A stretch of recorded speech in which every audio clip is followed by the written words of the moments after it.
MLA रहे हैं, MLC रहे हैं, और इस दौरान उन्होंने समाज के लिए जो काम किया, देखिए मुलायम सिंह यादव इतने कर्मठ थे और इतने संवेदनशील थे, इसकी कई एग्जांपल्स हैं। खासतौर पे जब उन्होंने 1967 में पहला चुनाव लड़ा था, उनके पास पैसे चुनाव लड़ने के लिए नहीं थे, साइकिल से वो प्रचार किया करते थे, उनके दोस्त उनके साथ जो है साइकिल पे बैठा के प्रचार किया करते थे। उस वक्त मुलायम सिंह को ये लग गया था कि अपने विरोधी को हराना बड़ा मुश्किल है, तो उन्होंने एक नया नारा दिया था, एक कोट एक नोट। जब उनके पास पैसे नहीं थे, लिहाजा बहुत सारा चंदा उनके पास इकट्ठा हो गया था उस वक्त, और उन्होंने अपने विरोधी को हरा दिया था, विरोधी को उस वक्त चित दे दी थी, और भारतीय राजनीति के शिखर पर वो चलते चले गए। तो ऐसे थे मुलायम सिंह यादव, वो एक जमीन से उठकर जो है वो सामने आए थे। और आपको फिर से तस्वीरों को हम दिखा रहे हैं कि जो है अखिलेश यादव भावुक दिखाई दे रहे हैं। अखिलेश यादव को एक्सक्लूसिव तस्वीरें हम आपको दिखा रहे हैं कि किस तरीके से वो अपने पिता के पार्थिव शरीर को लेकर जो है अपने गांव पहुंच रहे हैं। वहीं पर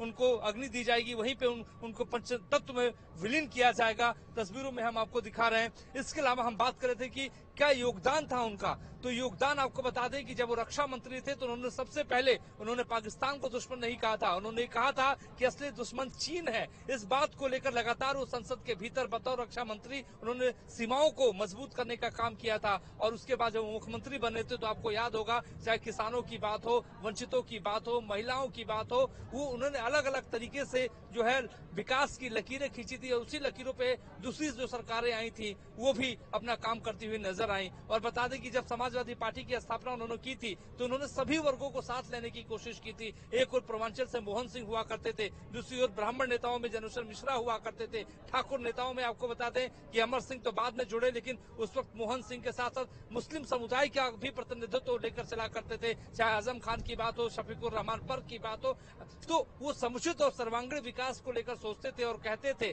हमेशा वो कहा करते थे कि अपना कोई विरोधी नहीं है, राजनीतिक मतभेद हो सकते हैं लेकिन कभी मनभेद नहीं होना चाहिए। और इसी लकीर को खींचते हुए मुलायम सिंह यादव ने उत्तर प्रदेश को एक नया आयाम दिया था, उत्तर प्रदेश में एक नई लकीर खींची थी। और जब वो सेंटर की राजनीति में आए तो उनकी एक बड़ी भूमिका 1999 में भी देखिए दिखाई दी थी। उस वक्त जब अटल बिहारी वाजपेयी प्रधानमंत्री बने थे उसमें उनकी बहुत बड़ी भूमिका थी। उस वक्त कांग्रेस की ओर से सोनिया गांधी का नाम चल रहा था, उन्होंने जाकर राष्ट्रपति को कह दिया था कि उनके पास पूरा बहुमत है, लेकिन उस वक्त मुलायम सिंह यादव ने अटल बिहारी वाजपेयी को अपना समर्थन दिया था। तो अटल बिहारी वाजपेयी के लिए उन्होंने कहीं न कहीं बात रखी थी और अटल बिहारी वाजपेयी प्रधानमंत्री बने थे। और उसके बाद आपको बताते हैं कि राजनीतिक हस्तियों, राजनीतिक इबारत तो लिखा ही लिखा उन्होंने, लेकिन सामाजिक इबारत भी उन्होंने लिखी है।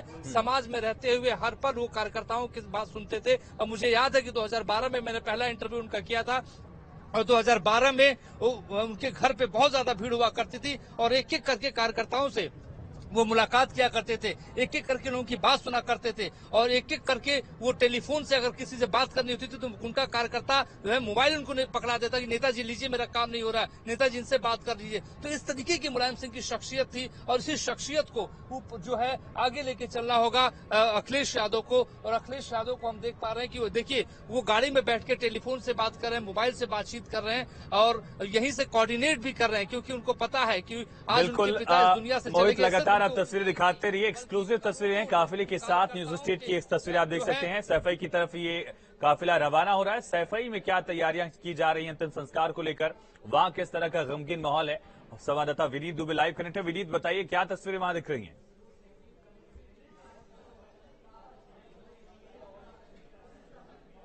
देखिए बिल्कुल, जैसा कि अभी न्यूज नेशन पे आप एक्सक्लूसिव तस्वीरें देख रहे थे काफिले की, मैं आपको सैफई यहाँ पर मुलायम सिंह नेताजी के घर की तस्वीरें आपको दिखाता हूँ कि किस तरीके की तैयारियां प्रशासन के आला अधिकारी यहाँ पर पहुंचे हुए हैं। और ये पैतृक कोठी है और यहीं पर ही थोड़ी देर में उनका पार्थिव शरीर पहुंचेगा। और यहाँ आप देख सकते हैं कि हजारों की संख्या में जो भीड़ है, आसपास के जनपद के जो लोग हैं, चाहे सैफई की बात करें, करहल, मैनपुरी, इटावा, तमाम लोग जो भी इस दुख भरी खबर को जिन्होंने भी सुना है वो यहाँ घर पहुंच गए। आप देख सकते हैं कि हजारों की संख्या में जो कुर्सियां हैं वो यहाँ पर पहले से घिरना शुरू हो गई हैं। जो उनके चाहने वाले हैं, जो कार्यकर्ता हैं, वो दूर दराज से यहाँ पर पहुंच रहे हैं और हर कोई इस बात को कहता हुआ नजर आ रहा है कि एक बड़ी क्षति है जिसको भुलाया नहीं जा सकता है, क्योंकि नेताजी सबके चहेते थे, सबके दिल में थे। और अगर सैफई की बात करें, करहल की बात करें, तो यहाँ से उनका विशेष जुड़ाव रहा। विकास का खाका जो उन्होंने पहली बार जब वो मुख्यमंत्री बने तो यहीं उन्होंने एक तस्वीर खींची विकास की।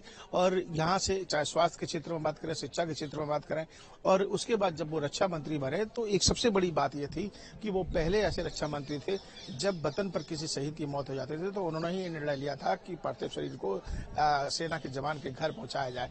तो तमाम सेना के जवान भी यहाँ पर पहुंचे हुए, कुछ लोग हैं, इनसे बात कर लेते हैं।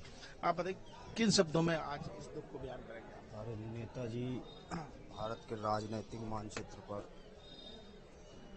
जो नेताजी ने एक छाप छोड़ी है, दलित, गरीबों, मजदूरों, शोषित और वंचितों के लिए जो लड़ाई लड़ी है, तो नेताजी ने जो काम किया है, आज हम लोग जो समाज में एक अच्छे नज़रिए से उनको राजनीतिक आदर सम्मान के साथ याद करते हैं। बड़ा दुख होता है नेताजी हम लोगों के बीच नहीं रहे। बिल्कुल, और राजनीति के प्रोदर है। अब यहाँ अगर करहल के जैन इंटर कॉलेज की बात करें, हमने वहाँ की भी तस्वीर आपको दिखाई थी कि वहीं से ही वो उन्होंने शिक्षा ग्रहण की थी और वहीं से ही वो शिक्षक बने और उसके बाद राजनीति का पहले पायदान चला। ये आप कोठी देख लीजिए, ये नेताजी की कोठी है और यहाँ पर जो आप सामने नीचे आप दरवाजा देखेंगे, उस गेट पर जो तमाम सिक्योरिटी यहाँ पर पहुंच चुकी है, प्रशासनिक अधिकारी यहाँ पर अंदर मौजूद हैं, यहीं पर ही उनके पार्थिव शरीर को लाया जाएगा। फोर्स यहाँ पर तैनात कर दी गई है, लेकिन कार्यकर्ता मेरे दाहिनी तरफ आप देख सकते हैं कि तमाम कार्यकर्ता यहाँ मौजूद हैं, दूर दराज से यहाँ पर पहुंचे हुए हैं। इनसे एक बार बात कर लेते हैं, उनसे जानने की कोशिश करेंगे कि सर किन सब, ये बहुत बड़ी क्षति है जिसको नहीं भुलाया जा सकता, क्या कुछ कहेंगे आज के? जी देखिए, नेताजी की जो आज दुखद डेथ हुई है, इससे हम सब जितने लोग हैं, मैनपुरी से आए हैं, सब लोग बहुत दुखी है, आहत हैं। और इसकी भरपाई, नेताजी महान नेता रहे हमेशा देश के। सुभाष चंद्र बोस के बाद अगर किसी को नेताजी नाम से संबोधित किया जाता है तो माननीय मुलायम सिंह यादव जी। और नेताजी किसी एक के नेता नहीं थे, वो सबके नेता थे, सबकी बात सुनते थे। तमाम बार जब उनका दरबार लगाया जाता है, जनता दरबार, तो वहां पर कई बार ये देखने को मिला था कि किसी की भी सुनवाई हो, कोई भी अपनी शिकायत लेकर अगर पहुंचता था, चाहे वो गरीब हो, किसान हो, पिछड़ा हो, हर किसी की वहां सुनवाई करते थे, उस पर अमल करते थे और अधिकारियों को भी। चलिए सीएफआई के कुछ पुराने बुजुर्गों से आपकी बातचीत कराते हैं और यहाँ देखिए तमाम वो लोग हैं जो उनके साथ के हैं। सर, नेताजी के बारे में क्या कुछ कहेंगे, आज किन शब्दों में बयान करेंगे, क्या था उनका रिश्ता सीएफआई से? आज नेताजी हमारे बीच में नहीं है। इस दुखद घड़ी में नेताजी के बारे में क्या बताऊं। नेताजी एक ऐसी शख्सियत थे हिंदुस्तान की, जिन्होंने गरीबों की, दलितों की, शोषितों की, पीड़ितों की, किसानों की आवाज को गांव से लेकर संसद तक बुलंद किया। चाहे दवाई हो, चाहे पढ़ाई हो, नेताजी ने हर संभव लोगों की मदद की और हर वर्ग के लोगों को नेताजी ने सम्मान दिया और ऊंचे स्तर तक उठाने का नेताजी ने काम किया। आज अभी एक चीज बताई जाती है सीएफआई में, जब उन्होंने पहला 67 का चुनाव लड़ा था तो आप सभी लोगों ने, गांव वालों ने उनको मिलकर चंदे से चुनाव लड़ाया था और उस समय एक नारा दिया गया था, एक वोट एक नोट।